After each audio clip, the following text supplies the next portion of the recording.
Welcome back to our video series to help you create a high converting Shopify store with Pagefly. In today's video, you'll learn how to change the order of your products in your product list element with Pagefly. Let's first view this page live to see what order the products are in on the page. So here is the current order for the 4 products in the product list element. And if we want to change the order of these, we need to head over to the Shopify dashboard and do it from there. So here we are in the Shopify dashboard, and you will need to head over to the left toolbar under products, come down to collections, and then choose the collection in question that you've assigned to that product list element.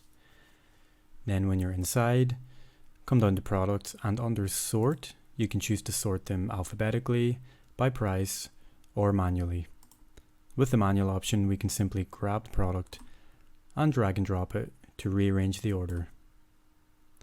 And this should save automatically, so when we head back over to our live page and refresh it, we should see the changes.